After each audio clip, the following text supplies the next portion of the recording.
समय, जीवन, काल। देखा जाए तो ये तीनों शब्द एक ही शब्द के पर्यायवाची लगते हैं, परंतु क्या सभी का अर्थ एक है?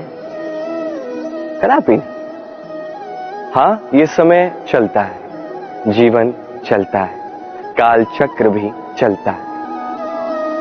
ये समय बीतता है, परंतु ये जीवन, ये तो जीना होता है। क्यों?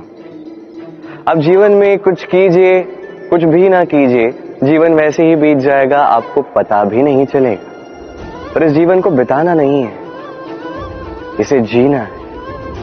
इस जीवन में प्रेरणा लेना सीखिए, देना सीखिए, चुनौतियां स्वीकार करना सीखिए, चुनौतियां देना सीखिए, महान कार्य करना सीखिए, सकारात्मकता सीखिए।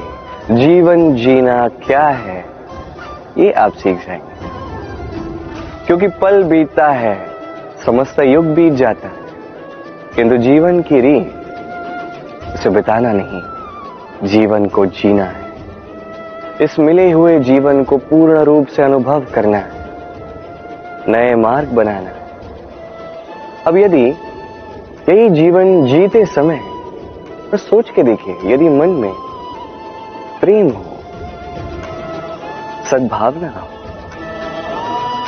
तो क्या होगा? इस जीवन को जीने का अनुभव ही कुछ और होगा, एक आनंदमय अनुभव होगा।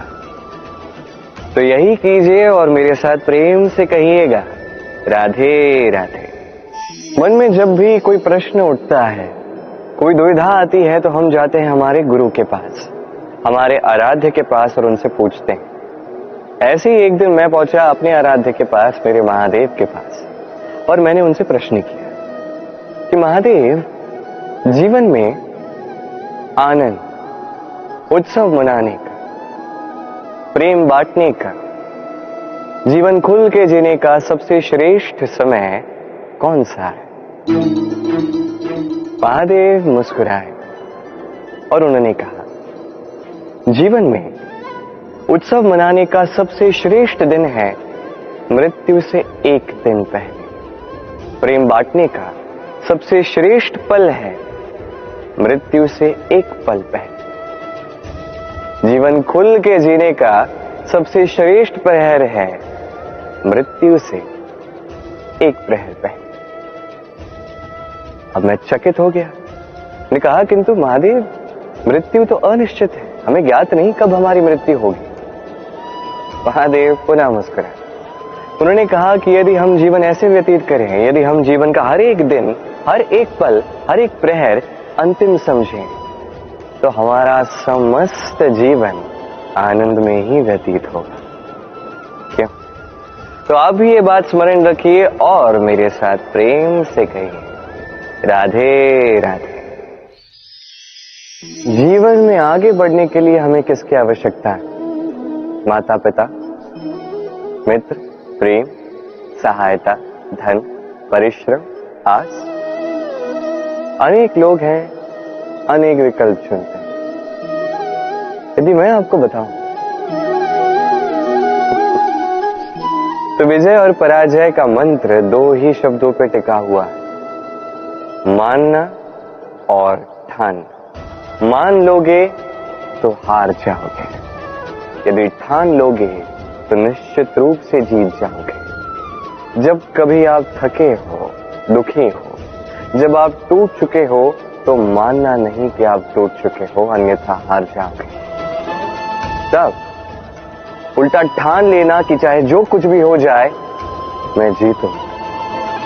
और आप स्वयं देखेंगे कि विजय निश्चित रूप से आपकी ही होगी। तो ये बात स्मरण रखिएगा और मेरे साथ प्रेम से कहिएगा, राधे राधे। कभी आपने किसी जल की धारा को देखा है? उसके सामने कितनी भी माटी क्यों ना हो, कितना भी कीचड़ क्यों ना हो, जब ये जल की धारा बहना आरंभ करती है तो उस कीचड़ को बहा ही देती है, उस कीचड़ को निर्मल कर देती है और अपना मार्ग ये स्वयं ही बना लेती है। तो आप भी ऐसे ही जल की भांति बन जाइए। यदि आप बन गए तो अपने मन के, अपने विचारों के, अपने जीवन के जितने भी अनावश्यक तत्व है, अनुपयोगी अंश है, अर्थात जितना भी कीचड़ है, ये अपने आप उसे निर्मल कर देगा। और जैसे जल की ये धारा ये कभी रुकती नहीं, सदैव बहती जाती, वैसे ही आप भी कभी मत रुकिएगा, सदैव बहते जाइए, चलते जाइए। मार्ग में यदि बहुत सारे संकट आए, विपदाएं आए, रुकिए मत, उस पर निरंतर प्रहार कीजिए, निरंतर प्रयास कीजिए और आगे बढ़िए। कभी आप भी देखिए ना, ये जल की धारा ये कभी रुकती नहीं, सदैव बहती जाती, संकटों का सामना करके उसे बहा के आगे बढ़ती है। इसलिए ये जल की धारा, बहती हुई धारा, इससे कभी दुर्गंध नहीं आती, इसमें कभी कीड़े नहीं वास करते, इसमें पलते हैं तो सुंदर छोटे जीव, जैसे सुंदर सी मछली। तो आप भी यही कीजिए, कभी रुकिए मत, बस चलते जाइए, जल की धारा की भांति बहते जाइए। आपको आपका लक्ष्य तो अवश्य प्राप्त होगा, लेकिन उसी के साथ अपने भीतर की ये जो मलिनता है उसे भी आप स्वयं से दूर कर देंगे। तो आइए और मेरे साथ प्रेम से कहिएगा, राधे राधे। अब कई बार लोगों के मन में ऐसे प्रश्न आते हैं कि इस संसार में सबसे बड़ा संकट कौन सा है? कोई कहता है धर्म संकट, कोई कहता है प्राणों पर आया हुआ संकट। अब हर एक व्यक्ति के जीवन में भिन्न भिन्न संकट है और ये संकट अत्यंत विचित्र भी हो सकते हैं। ये समस्त संसार ही संकटों से भरा हुआ। ठीक है, आपको एक उदाहरण बताता हूं। एक धनी व्यक्ति, अब उसके जीवन का संकट क्या है? संकट ये कि कोई उसका धन चुरा ना ले, हम समझ सकते हैं।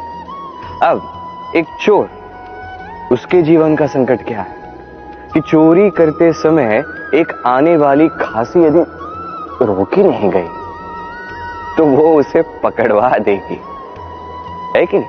अब कई बार ऐसा भी होता है कि जिसके लिए हम संकट है, हमारे लिए भी वही संकट है। जैसे इस परिस्थिति, अब संकट तो संकट है, ये जीवन में रहेगा, तो इसका सामना कैसे किया जाए? सरल है, सब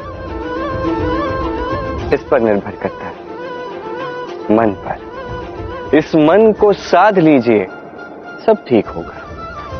अब जैसे यदि धनी व्यक्ति मन को साध लेता है, अपने धन का उपयोग करता है शुभ कार्य के लिए, समाज की सेवा के लिए, विकास के लिए, उस धन को एकत्रित करके नहीं रखता है, तो चोर की समस्या, ये संकट वही निकल जाएगा। यही बात की जाए यदि चोर की, तो चोर यदि अपने मन को साध ले, अपने कर्मों को नियंत्रण में रखें, तो ऐसा कोई स्वर नहीं, ऐसा कोई स्वर नहीं जो उसको पकड़वा देगा।